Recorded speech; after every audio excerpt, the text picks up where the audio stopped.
Bienvenue dans Endomag, le magazine scientifique consacré au partage des connaissances et des expériences autour du test salivaire Ziwig Endotest. Pour ce 6e numéro, nous ouvrons une nouvelle série consacrée aux équipes qui utilisent le test au quotidien en France et à l'étranger. Nous commençons par Lyon, à l'hôpital privé Natecia, avec l'équipe Endonat, centre de référence de niveau 3 de la filière Aura. Comment cette équipe pluridisciplinaire intègre-t-elle le test dans sa pratique et son organisation et quelles questions scientifiques nouvelles ouvre-t-il ? C'est précisément ce que nous allons explorer à travers leurs témoignages. Oui, donc Natecia, l'hôpital privé Natecia a été créé, s'est ouvert en 2009, c'est la réunion de 3 cliniques comme dans beaucoup d'établissements français. Et il se voulait au départ l'hôpital privé mère-enfant. Une grosse maternité, on a été jusqu'à faire 4500 accouchements, et un gros pôle de chirurgie gynécologique, cancérologique et de l'infertilité avec, depuis le début, un centre de PMA. Et quand on a commencé à faire de l'endométriose, on avait toutes les compétences réunies sur place, d'où l'idée de dire, si on faisait quelque chose tous ensemble, c'est le but d'Endonat, endométriose, Natecia, qu'on a formalisé, je dirais, il y a 6 ans, dans cette association. Bonjour, je suis Dr Zied Kedous, je suis chirurgien gynécologue à Natecia, donc au sein de l'équipe Endonat. Notre équipe est constituée de plusieurs corps de métier. Elle est assez complémentaire. On prend en charge la patiente qui se plaint d'endométriose de A jusqu'à Z. Nous avons des gynécologues médicaux spécialisés dans la prise en charge médicale, des chirurgiens gynécologues, des gynécologues spécialisés dans la fertilité et des chirurgiens digestifs également spécialisés dans la chirurgie pelvienne. Je crois qu'une des forces de notre équipe, c'est justement l'agilité. Il y a un dialogue permanent entre nous. Les patientes passent facilement de l'un à l'autre en fonction de chaque dossier. Quelque chose de très fluide et qui fait gagner beaucoup de temps aux patientes. Nous sommes organisés en tant qu'un centre expert en endométriose. Nous sommes un centre qui traitant et prenant en charge bien au-delà de 2000 patientes par an, et on opère à peu près 400 patientes par an d'endométriose, dont un quart d'endométriose complexe, c'est-à-dire avec atteinte digestive et plus ou moins urinaire. Jusqu'à l'année dernière, le parcours de la patiente était un peu classique, c'est-à-dire une patiente qui vient pour une suspicion d'endométriose, une symptomatologie douloureuse, plus ou moins associée à de l'infertilité. On l'envoie faire une IRM. Si l'IRM est positive, on a le diagnostic, mais si l'IRM est négative, on était un petit peu dans une incertitude. Traiter médicalement, traiter également les symptômes, aller opérer, on n'avait pas toujours la réponse exacte.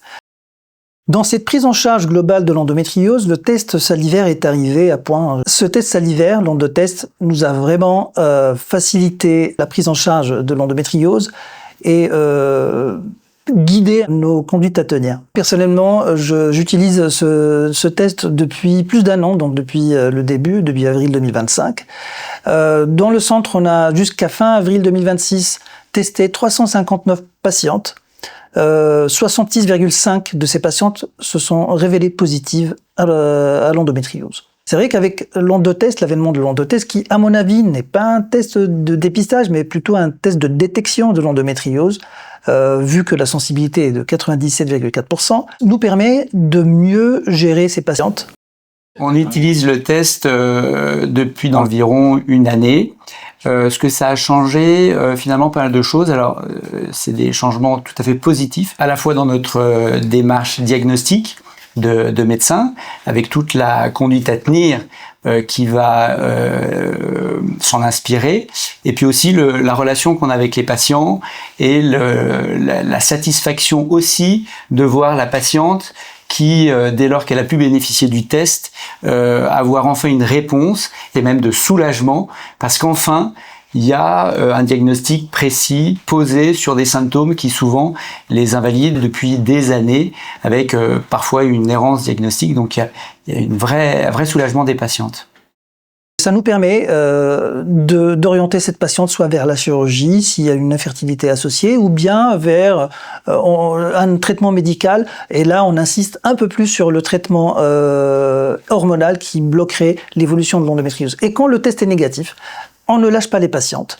On les suit, on les traite, et puis on les accompagne auprès de nos spécialistes de la douleur.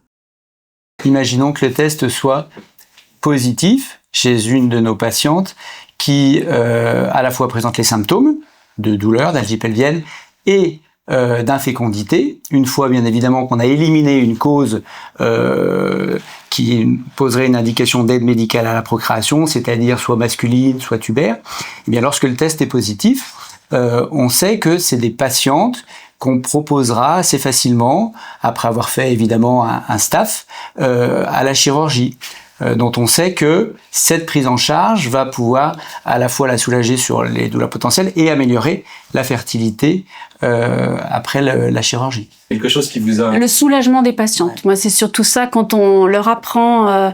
D'ailleurs, qu'elle soit positive ou négative, le fait de savoir, on sent que les patientes se sentent vraiment reconnues dans leur douleur, elles se sentent accompagnées et c'est vraiment pour elles, c'est vraiment un plus. On a eu quelques patientes au moment du diagnostic, de l'annonce du test positif, là vraiment beaucoup d'émotions, des pleurs, enfin, de façon très objective, on mettait un nom sur les symptômes qui pouvaient les embêter depuis des années. Moi, vraiment, c'est ça que je retiens.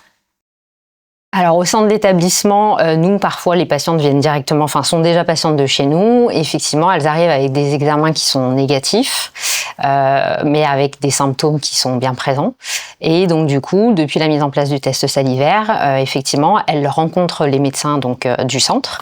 Et à partir du moment où elles sont éligibles au test salivaire, donc résultat d'examen négatif avec les symptômes, nous on peut dès la sortie de la consultation, leur faire passer le test salivaire. Une fois que le test est passé, on reprogramme une consultation 3 semaines à 1 mois après cette consultation pour que le médecin du centre lui apporte le résultat du test salivaire. Au forfait innovation, on a des tests tout le temps ici à disposition et donc en sortie de consultation, on pose les questions aux patientes. Donc il faut ne pas avoir mangé, pas avoir bu, ne pas avoir été malade les 3 semaines qui précèdent le test salivaire. Voilà, on pose bien toutes les questions et si effectivement la patiente coche toutes les cases, on le fait en direct. Souvent, les patientes, quand elles voient en fait le tube, elles pensent qu'il faut vraiment saliver dans le tube entier, alors qu'en fait, il y a 5 mm de salive. Elles se disent qu'elles ont toutes la même réflexion de nous dire « mais je vais pas y arriver ». Si, elles y arrivent toutes. Elles pensent toutes d'abord que c'est un test comme le Covid. Donc elles pensent que c'est avec un coton-tige, on va frotter les joues et voilà. Elles sont des fois un peu mal à l'aise, mais ça se passe toujours très très bien. On a la chance d'avoir une agilité dans le groupe qui est assez grande, c'est-à-dire que moi je peux voir une patiente, l'envoyer en IRM que j'aurai très rapidement, et 2 principes, lorsqu'elle sort de son IRM, je me débrouillerai pour la voir le même jour, même entre 2 interventions. Et donc là, dans le cas présent, si on a une IRM négative, le test, elle l'aura le jour même. Pour un centre dit expert, un des critères, c'est d'avoir une RCP, donc une réunion de concertation pluridisciplinaire, dans laquelle il y a au moins des chirurgiens gynécologues, des gens qui font la fertilité, un chirurgien colorectal et des radiologues, puisqu'on va toujours relire les IRM. Et donc moi j'organise une RCP tous les 15 jours, donc parce qu'on a beaucoup de volume. Et au-delà de la RCP locale, on a une RCP régionale, qui est organisée par Andorra, 1 fois par mois, dans laquelle on peut présenter des dossiers qui seraient vraiment très complexes. Donc, l'essai clinique EndoBest a été vraiment amorcé par Dr Waterloo, Dr Kedous, qui vraiment nous ont montré que c'était simple à faire. Et dès que ce test a été accessible pour l'ensemble de l'équipe Endonate, on s'en est tout de suite emparé parce qu'on a tout de suite vu l'intérêt pour nos patientes. Qui arrivent déjà en sachant que ça existe et elles souhaitent vraiment le faire, effectivement, ça a facilité, raccourci le parcours des patients. Au départ, chirurgien de la fertilité depuis longtemps, et puis je me suis intéressé à l'endométriose depuis maintenant une 20aine d'années, à l'époque où c'était encore quelque chose d'assez confidentiel, on n'en parlait pas beaucoup, à l'époque où on disait qu'il y avait encore 10 ans de retard entre les premiers symptômes et le diagnostic. Aujourd'hui, je dois faire 90% de mon activité en endométriose, donc c'est vraiment extrêmement important. Moi, je leur imprime toujours le test parce que très souvent, on m'a dit pendant des années que c'était dans la tête, etc., etc. Mais voilà, vous pourrez montrer aux gens qui vous croient pas que votre test est positif et je pense que mes confrères vous l'ont déjà dit, ça change la face des choses. Dans l'infertilité, chez ces patientes qui sont infertiles et douloureuses, on dit qu'il y a de l'endométriose, puisqu'on a maintenant un test positif. La question, c'est qu'est-ce qu'on va faire? On peut faire la PMA. Est-ce qu'il faut faire systématiquement et tout de suite la PMA? À titre personnel, je ne le pense pas, parce que j'ai un long passé de chirurgien de la trompe, et on a fait un certain nombre de travaux qui ont montré en particulier qu'on a des anomalies minimes des trompes, au premier rang desquelles les kystes paratubères. Et j'ai fait une étude avec 3 équipes chinoises sur 640 patientes qui a montré que dans 70% des cas, il y avait de l'endométriose lorsqu'on avait ces kystes. Et ça, c'est significativement très élevé, puisque dans la population générale, la présence de ces kystes est 25% des cas, donc 70%, c'est une grosse différence. Et il y a une étude qui est sortie en 2011 par un dénommé Rachid, une très belle étude avec une très bonne méthodologie qui a montré sur 200 patientes, avec ou sans kyste, que si vous ne les traitiez pas, vous n'aviez que 20% de grossesse. Donc c'est vraiment un intérêt. Aujourd'hui, notre discours, c'est de dire, lorsque vous avez un endotest positif, se pose la question, on ne dit pas qu'on est systématique, bien sûr, parce que ça dépend, bien évidemment, que s'il y a un facteur masculin, on ne va pas aller faire une célioscopie.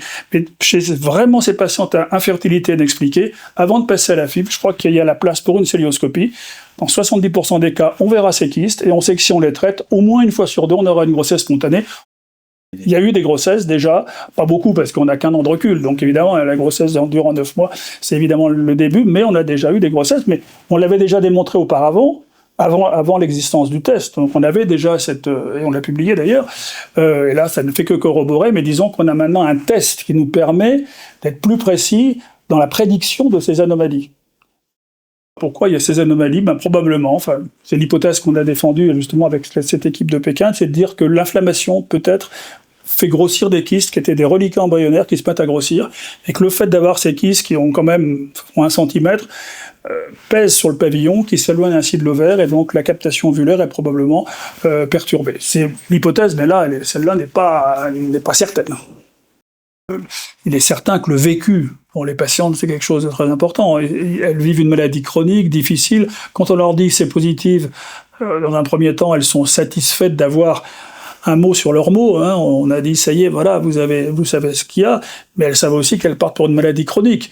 Donc, le mieux, elles seront prises en charge et psychologiquement et sur les différents aspects, dont la fertilité, dans la même équipe. Je crois que c'est important, oui. Merci pour votre attention. Le prochain numéro d'Endomag poursuivra cette série consacrée aux équipes qui utilisent le test au quotidien. Nous aurons la chance d'être accueillis au CHU de Caen. Très bonne semaine à toutes et à tous et à très bientôt.